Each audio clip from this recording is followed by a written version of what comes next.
তৃতীয় দফায় সরকার গঠনের পর সিলেটে শেখ হাসিনার এটি প্রথম সফর। এখানে এসেই তিনি প্রথমে হযরত শাহজালাল ও হযরত শাহপরান রহমতুল্লাহ আলাইহির মাজার জিয়ারত করেন। এরপর সিলেট আন্তর্জাতিক ক্রিকেট স্টেডিয়াম উদ্বোধন করেন প্রধানমন্ত্রী। তারা বিভিন্নভাবে সহযোগিতা করেছেন, সবাইকে তুমি কবুল আর মঞ্জুর করো। পরে বিভাগীয় ক্রীড়া সংস্থা আয়োজিত সুধী সমাবেশে অংশ নিয়ে প্রধানমন্ত্রী বিএনপি জামাতের সন্ত্রাসী কর্মকাণ্ডের সমালোচনা করেন। যারা মুফতে ক্ষমতা দখল করে বা অবৈধভাবে ক্ষমতা দখল করে তাদের দেশের প্রতি কোনো মায়া মমতা থাকে না, বরং স্বাধীনতার বিরোধিতা যারা করেছে তারা এদেশের উন্নতি চায় না, সেটা আপনারা ভালোভাবে উপলব্ধি করেছেন।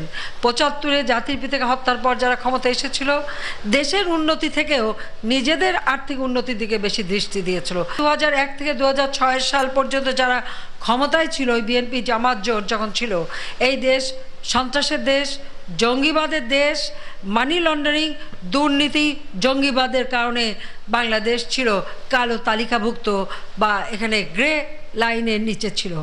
খেলাধুলার উন্নয়ন সহ সিলেটকে আধুনিক পর্যটন নগর হিসেবে গড়ে তুলতে প্রয়োজনীয় পদক্ষেপ নেওয়ার কথাও জানান প্রধানমন্ত্রী। ইতিমধ্যেই আমি অর্থমন্ত্রীর সাথে কথা বলেছি, যেখানে একটা যেমন 5 স্টার হোটেল হতে পারে, পাশাপাশি আমাদের ছাত্র ছাত্রী বা স্বল্প আয়ের যারা তাদের জন্য আর একটু সস্তায় আর একটু হোটেল, এইভাবে একটা সমন্বিতভাবে যদি আমরা পদক্ষেপ নিই তো এই এলাকাটা বিশেষ করে পর্যটন কেন্দ্র হিসেবে উন্নত হবে। আগামী ২০৪১ সালের মধ্যে বিশ্বের যে কোনো উন্নত দেশের সাথে প্রতিযোগিতায় বাংলাদেশ টিকে থাকবে এবং আমি আশা করি এতদিনও লাগবে না, এর আগেই বাংলাদেশ একটি উন্নত দেশ হিসেবে ইনশাল্লাহ আমরা গড়ে তুলতে পারবো। আন্তরিকতা থাকলে যে কোনো অসাধ্য সাধন করা সম্ভব।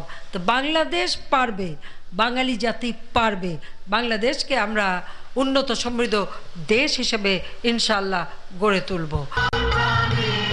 এর আগে উদ্বোধন শেষে সিলেট আন্তর্জাতিক ক্রিকেট স্টেডিয়াম ঘুরে দেখেন প্রধানমন্ত্রী শেখ হাসিনা। প্রবাসী অধ্যুষিত সিলেটের প্রায় ৫ লাখ মানুষ বসবাস করেন ইউরোপে। সেই সিলেটে আন্তর্জাতিক মানের যে ক্রিকেট স্টেডিয়াম তৈরি হলো তা শুধু ক্রিকেটেরই প্রসার ঘটাবে না, বহির্বিশ্বে প্রবাসী অধ্যুষিত সিলেটকে পরিচয় করিয়ে দিতে পারবে নতুন এক মাত্রায়, এমনটাই মনে করেন সিলেটবাসী।